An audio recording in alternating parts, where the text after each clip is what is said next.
sports, builds, student recognition. Public, we do have our enrollment numbers there. Number 11. It goes down about 40 students, give or take.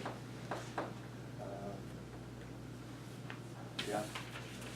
Now, I think the first couple weeks of school, we typically get a few more kids coming into the district.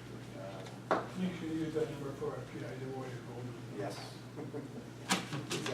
Is that this year or next year, probably, no? That might be next year. Yeah, I submitted them last year. Last year. So, yeah. Those 2 years, I don't. Yeah. Be like no more. And a lot of enrollments will come after Labor Day. I mean, at least in my experience in the high school, you know, people doesn't matter when we say we're starting school, they will come when they feel like summer should be over. So, and that's, you know, I would assume that would go up. This should go up at least a little bit. Yeah. Number 12 is the winter sports package admission prices. So this was the same as last year, $2 for students, $3 for adults, a family pass for $15, and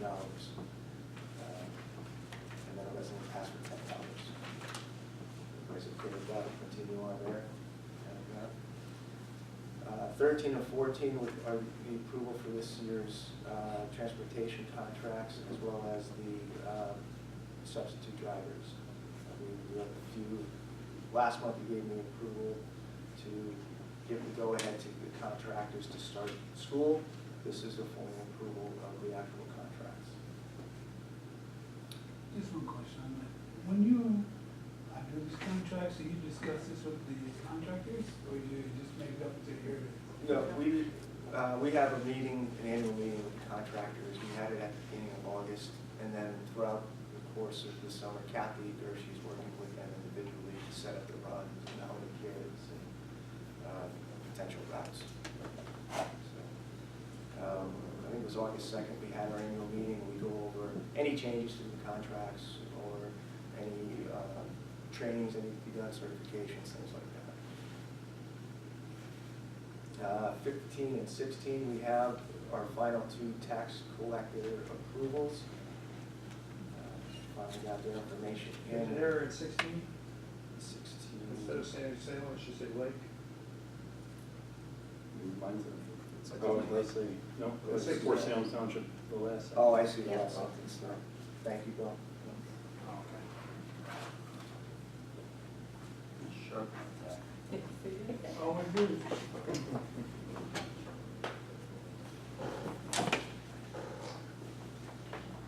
17 is an agreement with St. Joseph Center. We currently don't have students there, but we've had students attend in the past based upon any special education needs they may have that we cannot provide services for here. Number 18 is an agreement with Wayne County Behavioral Development. This is so that they can work with our student assistance program.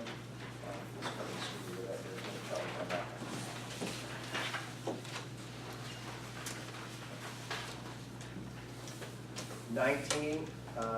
These are overnight trips for approval. This is FBLA, and today we actually got in the approval, which will be on the agenda. There'll be another one on there for the overnight to Orlando, Florida for our band.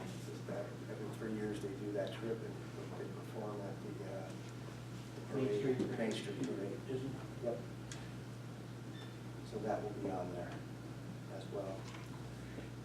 We have a substitute list, just that one sub right there. We do have a resignation. Unfortunately, a wrestling coach took a position down in the Bethlehem area, closer to home. So it's something we are going to have to fill. We did post for this and anticipated opening. We posted it on Penlink, which goes out to statewide agencies. We're also going to put this, as well as some other openings we're going to have with coaching in the Scranton Times in the next week or so. Is it updated on the website right now? It is on the website. Yes. So when they think we're reporting, October? We're going to see what we get. If we can, yes, the sooner the better.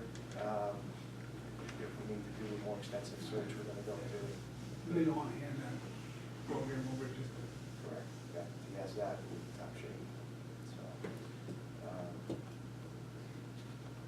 He is finishing out his tennis coaching obligations, hopefully we did hire somebody to come in and make that transition, this was that job last month, so that program can continue on. We did, we hired, basically, it's an assistant that we hired last month. It was so that, because he's traveling back and forth, so that this person can help out and split the cost up with the salary. It wasn't an additional coach. And then we have an appointment for a varsity club advisor, and we have volunteers. Information. Does she, is this like the coaching where every year that she's on there, she gets a raise?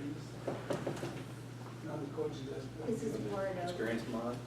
the advisor side. It's that we have the coaching salaries and then we have the advisorships, they call it FBLA, all those. The varsity club is part of that. So it is part of the union contract, yeah. So every year she gets a raise? Well, It's not, yeah, based on, it's like, it might be structured so that 2 years might be the same, and the third year bumps up or something. I would have to look at I think in exactly. the contract we're in existing, we did like 2 years at the same rate, then there was a 30% raise, and then it was that year, and the next year at the same rate, and then a 3%. So it wasn't in every year. But there are raises, yes. What's that role for, like, just Basically, curious? they run all of the food stands at the athletic events. They collect the monies that go into that to provide the athletes with varsity jackets if they meet the criteria, as well as do the end of the year varsity club help. It's quite They do a lot of work. Yeah, we looked, I think we looked a few years ago at the hours, and we figured the hours, and it created something, $2 and change an hour, conservatively, Right. with hours. It was a thankless job with a fairly low pay for the amount of time she spends on it. And she's doing a great job. I just passed out an organizational chart that we have to submit to the state each year.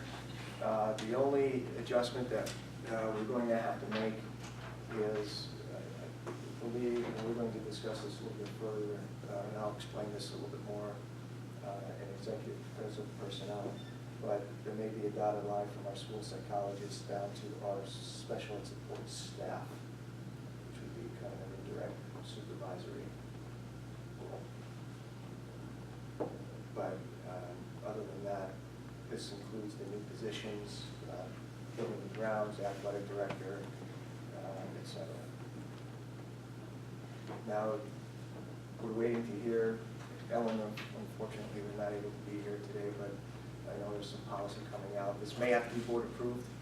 We just have to verify that, but at the very least, if it does, you'll have it available. And then we can submit it as needed. So we'll have to do this annually.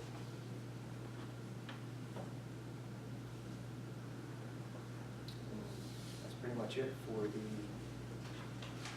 agenda. Anybody have any questions? I don't have any questions about the agenda, that's something else I just wanted to bring up. Some couple parents asked me why there was a change with the new athletic director not letting the kids ride home with their parents from games, which is coming up down the road. Beat up on that. Yeah, more than I expected. So I just wanted to know what his thoughts were as to why he did that. You know, what's- Yeah, I mean, there's a thought about, camaraderie, team building, making sure that, the team is together, and obviously, you're responsible. I think we're in the process, and I explained to him because of feedback that I had heard over the years, from parents about the same response. We want to make sure that our coaches, and the transition to the parents, there's accountability there, in that transition. the other thing to consider is sometimes there's a cost associated with our transportation. For example, you know, you send, 60 kids to a track meet and you have transportation there, and you have 3 kids ride a school bus on the way back. You know what I mean? The bus is sitting there waiting the whole time when, and obviously we want to provide transportation costs, but I think we should, there's something to be said for having the team together. But in order to kind of navigate around that, we are putting a form together that the parents would fill out. That it's basically a request for parent, for example, and we talked about the situations where in some cases, the game might be away in Forest City and the parents may live in closer to Prompton. They would have to come back to the school and turn around and go back, and we understand that. So we'll put in a procedure to be able to, for the parents to save whatever it is, 45 minutes or an hour to be able to, in those situations. My response to every one of them was, I had to ride the bus home. Right, You didn't have yeah. a choice of doing So we're gonna strongly encourage still that they ride the bus home. I mean, I think there's a lot to be said, for that as far as team building goes. There will be a caveat or a way to. And that's what you said before, if you're in Lakeland and everybody lives in Waymart, half of them in Waymart, coming all the way back here. The other thing I heard was, well, now we can't go to dinner after the games as a family. I'm thinking, this little thing, but then you start really thinking about it, I'm like, all right, I kind of get it. That's why I brought it up, I'm just curious as to what. Yeah, we've actually lived that for several years, and we've been back and forth with different coaches as to what, it is a difficult, because you see what they're looking for, I believe, but at the same time, the convenience, you're there to support the kids, and the convenience of taking them right with you, whether you're going out afterwards or just closer to home. I know after a loss, right, riding home that bus, that was the worst bus ride home. But I remember that, and that right there was a big deal, as everybody had to sit there and repeat the things some of the coaches were telling us. But you sat there, kept your mouth shut, and you did not say a word, and you knew the next day of practice. I mean, it was just that whole bus ride home that was a big deal. And I mean, that's something that it's hard to, I guess, the parents get to understand that, but down the road, I remember those. I mean, that's something that was. So we're trying to be sensitive to both perspectives there. Because that was also a concern with coaches with getting one couple team back on the bus Right. and all that stuff, so. Right, and again, we've run into situations where, you send a team of, 30 or 40 and nobody's on the bus coming back, and now you have a wait time for a driver and a transportation sitting there with no one who's gonna ride it back. Equipment getting off the bus and. Well, right, and then coaches are unloading the equipment by themselves when they get back to the school. That's another, there's a lot of layers to consider there, yeah. One of the things I'm gonna bring up is possibly looking at the speed bumps along the side here, along the athletic fields. Kids after practices flying by, and you got little bitty football. Yeah. These are high school kids standing there watching a junior high soccer game, and football's done with practice, and those kids are ripping up the road. Somebody's gonna get. And we also Somebody's gonna talked get- about a track around the perimeter for the kids that run, to keep them, Away safe from the as well, road, yeah. The speed bumps, I think, could help a little bit. I would recommend looking at, even the portable ones, something to just slow down kids going through traffic. Recommendation on that, Joe, you think? I'll look into it. I have a guy coming up for a different subject, and I'll ask him about easing the pavement, seal coat. That said too, I mean, we wanna, and I'll speak to our school police officers about it too, as far as monitoring that stuff. I mean, whether, even if it's because they're here until, 5:30 and, circulating the campus also, about just being aware. We wanna hold students accountable too. If they're driving irresponsibly on campus, I mean, we could potentially look at parking passes and, maybe who needs consequences if they're not driving responsibly while they're on campus too, or if nothing else, have a conversation. And kids are kids, and it's not, it's the kids I saw, but I'm sure plenty of parents are doing the same You thing. don't pay attention, you go a little too quickly. Yeah, that's your way around the school, right? I mean, that's a thinking problem, Yeah. That's what happened, potholes. Drill some holes. decibels. One other thing I wanted to ask there, a local church donated a bunch of school supplies to the Wilson School, which, I'm a member of. We're not members, but I attend that church. Anyway, some of the questions that were brought to me was, why are they doing that? And I thought, well, I looked into it a little bit anyway, and it was all, they did it on their own, they wanted to do it, this has nothing to do with that. But I started thinking about it, well, why is that needed, or why is that happening? And apparently, it's happened for years. And somebody said, well, you don't have enough supplies? I don't know, and that was a good question. I have to say, our church did that years in a row too, and it helps the school, number one, with the teachers. Each kid comes home with a list, and then the parents are responsible to do that list, but there's so many kids who can't afford that. So those backpacks and those supplies usually go to those children.